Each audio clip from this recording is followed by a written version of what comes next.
I did, yeah. Nice. Okay, wonderful. Well, we are about to start with our second to last talk of the day. How many whales does it take to save a species? Telling the stories of individual Rice's whales to promote species conservation with Tommy Tucker. Tommy is a marine biologist and conservation-based crafter who painted that shirt, and it's amazing. That uses art to invite people to engage with cryptic species. They grew up in Southeast Texas and moved away to study marine mammals, only to learn that the Gulf is home to more than 20 cetacean species. They've since studied whales all over the world, including sperm whales in New Zealand, very jealous, and North Atlantic right whales in Cape Cod Bay. And they will hopefully get time on the water with Rice's whales one day. Tommy's currently works part-time at the Center for Coastal Studies in Massachusetts as a research assistant in the Marine Fisheries Research Program and part-time on Rice's whale outreach events and materials. So let's give Tommy a big round of applause.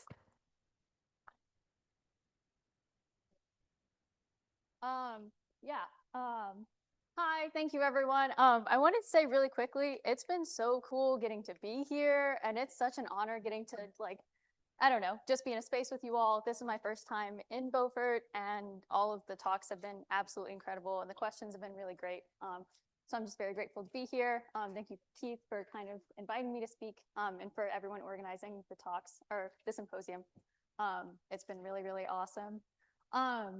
So I live in Massachusetts right now. I've been there for about 3 years working. I started doing right whale vessel-based photo ID, and then moved into geology, and then moved into marine fisheries.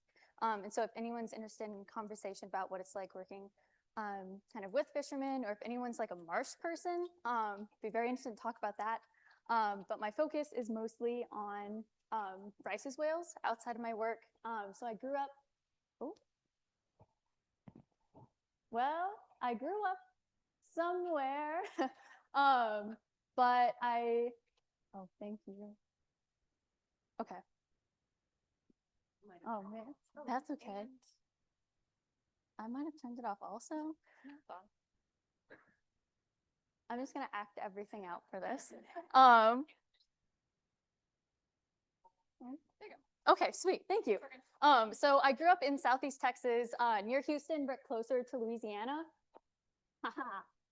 In Beaumont, we have a lot of refineries. The house in the top, I don't know what side that is, but that corner is the McFadden. You grew up? Yes, that's where I grew up. No, that's the McFadden Ward House. They owned the land where in 1901 there was the first oil geyser in Southeast Texas, Spindletop. And then the bottom photo right there, that little thing on the horizon, that's an oil rig from Crystal Beach, and that was a photo I took in 2021. That was the closest I'd ever seen one. And you can't really tell because it's an iPhone photo, but I described it as like, if I fell asleep on a tube, I could like wake up kind of under the rig. So pretty close.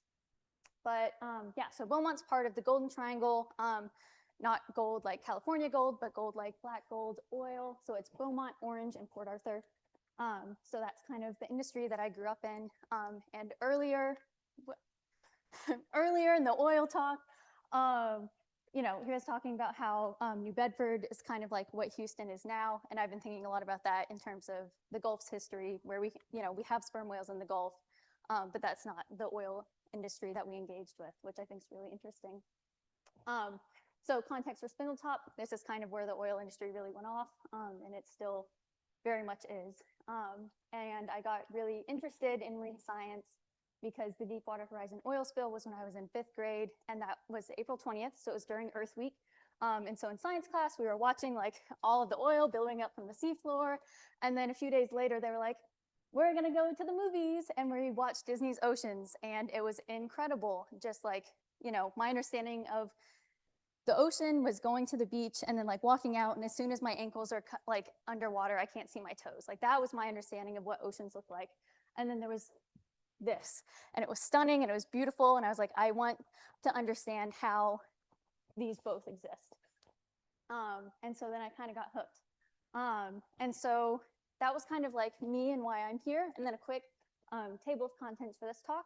We're going to talk about Rice's whales. I love talking about Rice's whales. We're going to talk mainly about a few different individuals that really have done a lot for like kind of moving the plot of Rice's whales as a species forward. They've given so much, not in a very like, not in the intentional giving, but have provided so much in the context of science. And then some fun updates from 2026, and also some not so fun updates from 2026, and then brief conversation about art and how art can be used in conservation and outreach. And this is the Rice's whale that was used at the Smithsonian for their exhibit, and this art was done by Elizabeth Bonnert, who lived here. How long did Elizabeth live in Beaufort? Like, she was living here, right? I think she was. Oh, man. Elizabeth did not live here. That is fake news. That did not happen. But Elizabeth is really great. Elizabeth's an excellent artist, and I think she had like some of the first Rice's whale merch that you could buy. She has a really awesome mug. I have two. I recommend them. But these are the Rice's whales that we're going to talk the most about today. So up in the top corner, that's witch hazel. We're going to talk a lot about witch hazel. Witch hazel is kind of who I attempted to wear today. Witch hazel's excellent. Sorry, there's dead whales on the screen. This is a 2009 lactating female that was brought into Tampa Bay. Her story is very important, and I'm really interested in telling it more. In the middle, we have kind of like this whale in 1965 that kind of led to the whole story of Rice's whales, or America's whales being told. And then going up from the bottom, we have Edna and we have Lucky, called so because he's been struck and is still with us, and then Milky Way. And so we've kind of talked about this a few times. Your talk did a great job of talking about humpback whale photo ID, where, you know, the humpback whale's fluke, and you can get that photo of their tail, really excellent for photo ID. With right whales, you take photos of the callosities that grow on their head, excellent for photo ID. With Rice's whales, you take photos of their dorsal fin, and you look for the little nicks and notches missing from the curve of their dorsal fin, as well as like cookie cutter shark bites. So these are our main characters for today. So what is a Rice's whale? A Rice's whale is a baleen whale. They can get to be like 40 feet long. Like we talked about earlier, they have those falcate curved dorsal fins that we use for photo ID. But also, if you're in the Gulf of Mexico and you're just out there and you see like a little puff of air, and then you see a falcate dorsal fin, and you also see 3 ridges on its rostrum, and an exact replica of those 3 ridges, then that is a Rice's whale. Congratulations. Don't approach, but take videos if you can. But perhaps the most important thing about Rice's whales, or America's whales, is that they only live in the Gulf of Mexico. And so there are a few different things with this. So they only live in the Gulf of Mexico. The area that's kind of this colorful situation. So that's kind of their considered to be their core habitat. They don't yet have a critical habitat as designated under the Endangered Species Act, but they do have this area that we know to be important. And for a while, that area just south of the Florida Panhandle, DeSoto's Canyon, that was an area that was really, really focused on with research. And so it's also taken 10 or so years to really understand that Rice's whales are found on the western side of the Gulf off Texas, as well as in the southern part of the Gulf of Mexico. But then that like sub-square right there, that's DeSoto Canyon. That's an area where you have a lot of really nutrient-rich water, and also where the whales are hanging out. Something else that's really cool about this area south of Florida and off the Florida coast is that there is not a lot of industry there, relatively speaking, for the Gulf. So it's a quiet zone that's perhaps safer for these whales to be living in. Best estimate right now is that there are 51 individuals, but definitively, NOAA will say like fewer than 100, sorry. And so it kind of makes sense that Rice's whales would be really hanging out in that area. So when did we first learn about these baleen whales in the Gulf? Since we've had some history conversation, I'm going to add something that I didn't put in the slide. But So I've been living up in Provincetown, Massachusetts for the past 3 years, and there were whale ships that went out of Provincetown into the Gulf of Mexico. And so the next slide is going to be kind of, in the 1900s, but whalers out of Provincetown went into the Gulf of Mexico in like 1736. They recorded, quote, a pile of finback whales. And the location that they gave was just south of Louisiana. And that's an area that is super heavily industrialized right now, so it's hard to detect Rice's whale presence. But in a pre-industrialized Gulf, they were hanging out there. So I wasn't going to include that, but because we've talked about so much history today. But really what we're going to focus on is learning, to clarify, there are not finback whales that are considered to be residents in the Gulf of Mexico, which is why we think those finback whales are Rice's whales. Okay, anyways, when did we first learn about these whales in the Gulf? That takes us to this photo, which was taken in 1965 of this whale that's stranded in Panacea, Florida. And it's a really cool story. This guy, well, he was a kid named Rex Wheeler, was just like out walking on the beach one morning and saw this giant thing on the beach, didn't know what it was.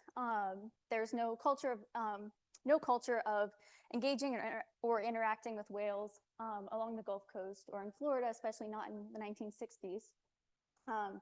And it was really incredible. His first response was he went to go get a journalist, and the journalist took photos, and the photos were published. And then kind of in response to seeing the photos, a marine mammal researcher named Dr. Dale Rice looked at it and he was like, well, we need to have a record of this like in the scientific literature. So wrote up a short piece that was like, hey, there's this baleen whale in the Gulf of Mexico. Here's the photo. Also, it's a Brutus whale, which is super fair because we, at this time, from 1965 until 2021, these Rice's whales were considered to be Brutus whales of the Gulf of Mexico. So Brutus whales are a species of whale that look very similar to Rice's whales. They're named after the Norwegian whaler Johan Brutus. He set up the first whaling station in South Africa and targeted Brutus whales. And I was going to show a photo of Johan Brutus because I was like, yeah, I actually don't know what he looks like, but they just used a photo of a Brutus whale to describe him. So to be like super clear, Brutus, if you ever see the spelling in a scientific paper, BRYDE', that's the same as saying Brutus, which I thought I'd been clear with my mom about. And then like, I've been doing this for years. And a few weeks ago, she was like, so what's a Bridie's whale? And I was like, oh, that's super good to be really clear about. So just to be super clear, Bridie's and Brutus are the same. And that's what Rice's whales were considered to be from 1965 until 2021. They're considered to be Brutus whales of the Gulf of Mexico. And another note is that this was 1965, so it was 7 years before the Endangered Species Act or the Marine Mammal Protection Act. And so climbing on a whale is totally legal. And it's also a really interesting look into like how, just like what the general energy and sentiment of engaging with whales were. And it was to climb on it. And yeah, so this was a very important individual for kind of kickstarting the understanding of there being these baleen whales in the Gulf. So what happened after 1965? Well, not a lot until Deepwater Horizon oil spill. And that is not to discredit a lot of research was going on, but it was very minimally funded. Whereas with the Deepwater Horizon oil spill, suddenly there was like this huge injection of both oil and money into the Gulf.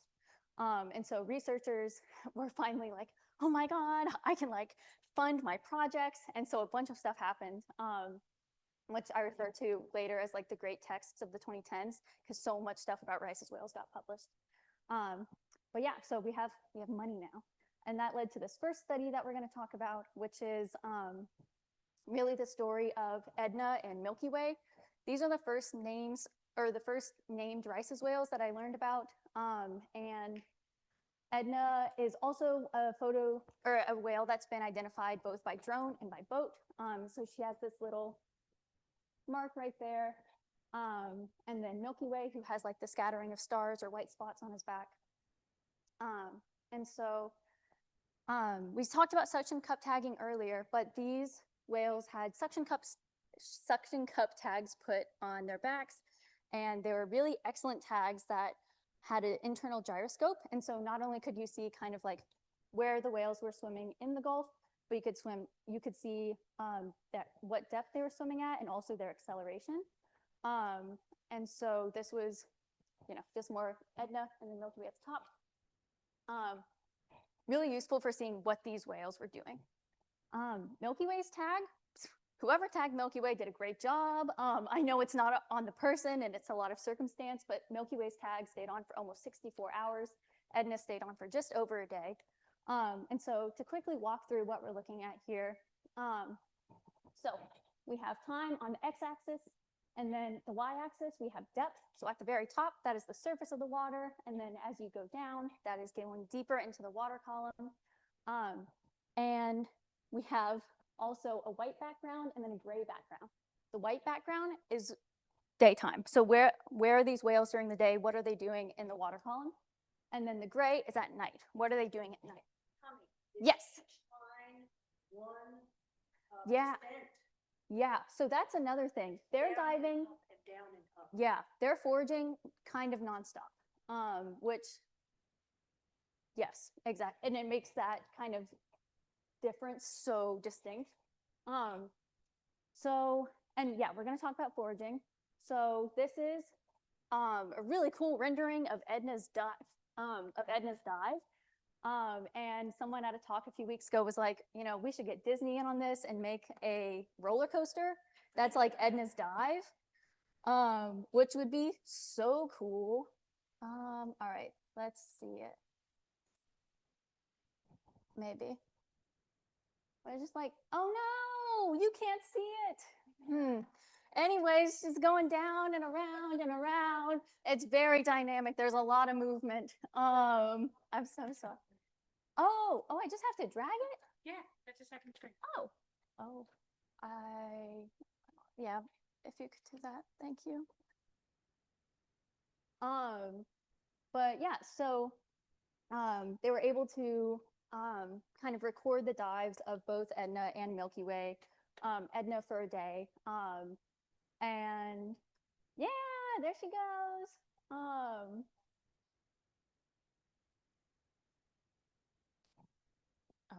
I'm so sorry, I was blocking your view. Yeah, so give it some.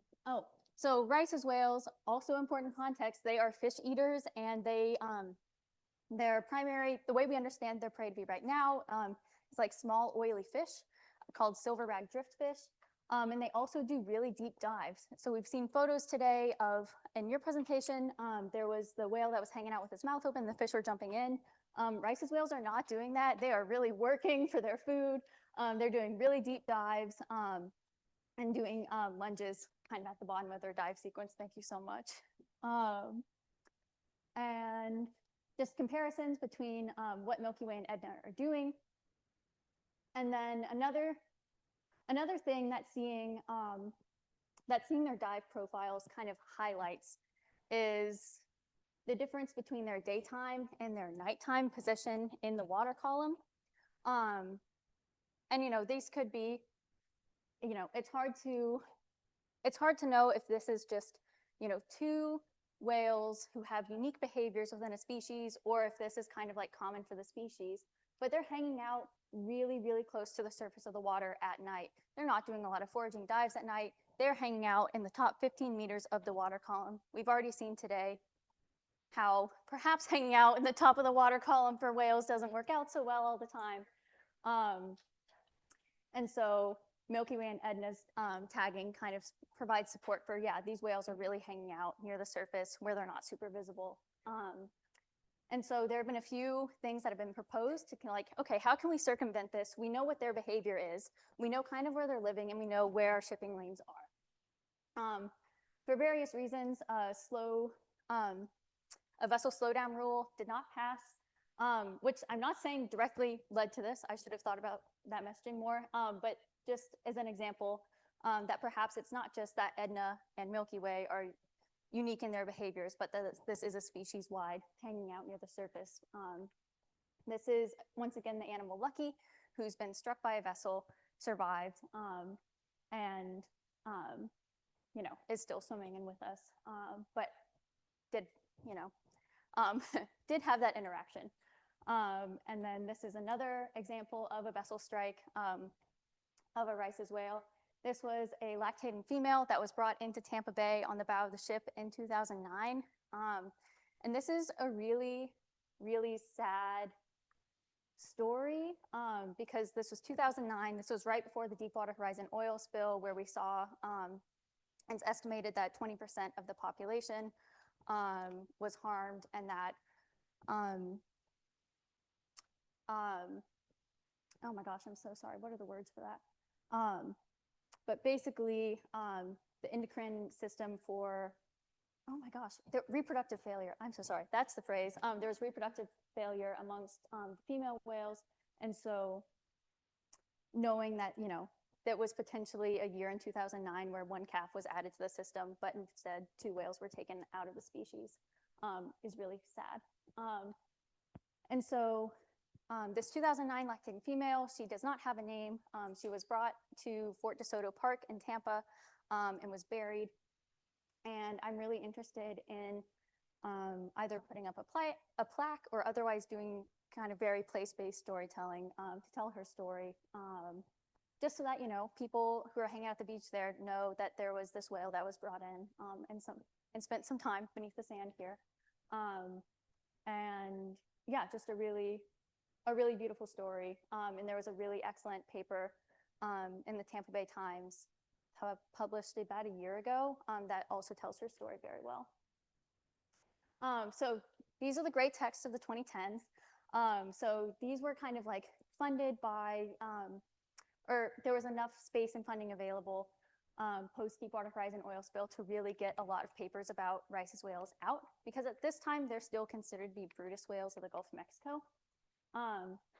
As you can see here, this first paper, Genetic Evidence Reveals a Unique Lineage of Brutus Whales in the Northern Gulf of Mexico. For context, since we're kind of in like right whale world, Brutus whales, which Rice's whales were considered to be part of, Brutus whales and Rice's whales are less related than North Atlantic right whales and Southern right whales. So there was a lot of push being like, you know what, they're not actually that related. So maybe we should consider them being unique species. There's also their calls are different. They're doing deep dives when they feed. There was some stuff where people were like, you know, I think this is a different species. But in order to really look at how these whales had evolved, you need a skeleton, you need a holotype individual that you can compare to other related whales or other related whale species. And so that was a need. The 2009 female that was brought into Tampa Bay, she was not able to be that holotype specimen that we could compare against, because I believe her skull was crushed in the sand where she was buried. So 9 years later, in 2018, NOAA's out doing their routine surveys, and they take a photo of this whale, and they're like, all right, cool. You have like a super distinct dorsal fin. You have the notches, and you have those spots from cookie cutter shark bites. Excellent compared to the catalog. Your witch hazel, perfect. So that was November, and then December happens, and then January comes, and this whale strands in the Everglades, and it's kind of an all hands on deck. We have to do a necropsy. We have to see why this whale died, learn everything we can. At this point, we did not know what Rice's whales were eating, and so they're like, perfect. We have this individual that has not decomposed. Let's see what's going on in there. But they also needed to do photo ID, just to, you know, see who it was. And it was in fact witch hazel. And in the November 2018 survey, whenever they'd seen witch hazel, they noted, you know, he looks a little lean. And then, you know, wound up doing a necropsy on him just 2 months later to see why this whale that had been swimming around just a few months ago is now dead in the Everglades. And so kind of like on their mission to see how and why this whale washed up, they were doing the necropsy, got to the stomach, wanted to do the stomach content analysis, and instead, whenever they cut open the first stomach, empty, second stomach, just had this little piece of plastic in it. Oh no. The real, you know, that's a real photo of the piece of plastic. but it's like 2.5 inches across. It's super thin, maybe came from a bucket, and really humbling that like this like kind of discard material, and it's so small that I wouldn't necessarily think twice about it, was able to bring down, you know, an animal the size of a school bus. And so they complete the necropsy. Witch Hazel's bones were actually brought to where that 2009 female was buried there. And then John Osowski and Keith were like, we're not doing this again. We're not leaving those bones there. We got to get these bones up to Bonehenge and get them really taken care of and give them the honor that they deserve. And so Witch Hazel also has a really like intimate and personal relationship with Beaufort, and I've been wanting to come here since I learned that. So it's really cool to be here. And then, you know, yeah, this is Keith wheeling a Witch Hazel skull into the Smithsonian's Marine Mammal Warehouse for Witch Hazel's kind of legacy to continue as, because the next stage is like science and analyzing the skull. Which they did. So they took a lot of photos of the skull, again, because this was like, all right, we have this holotype specimen. We're going to compare this whale skull to all the other closely related whale skulls. And so they did that. And so the biggest thing, well, I don't know if it's the biggest thing, but the most easy to see for me is that this is smooth on a Rice's whale and it's kind of jagged on a Brutus whale. And I'm sure maybe Keith would be more able to talk about why that's, like what exactly that means structurally and morphologically. But basically when looking at the kind of like marine mammal return to the system, right, you started with the animals that had the noses on the top of their head. And as they were spending more time in the water, you needed to make breathing easier, the nares kind of migrated up to the top of their head. And so this kind of shows distinct evolutionary development as these whales were evolving. So they were like, check mark, genetically distinct, acoustically distinct, your behavior is kind of a little weird for a Brutus whale, and also your skull is different. And so in 2021, there was a paper that was published and they're like, yes, it's a distinct species, and also it's going to be named the Rice's whale, after Dr. Dale Rice, who responded to that photo in 1965. There are many other names that these whales go by, depending politically where you lean, but we have the America's whale, the Gulf whale, and then Rice's whale. And Witch Hazel is still continuing to impact people's lives today, which is really beautiful. So this is an exhibit at the Smithsonian. There's also an art piece associated with it. This is a piece of his baleen, or his eyelashes, which I love, and the piece of plastic that kind of contributed to his demise.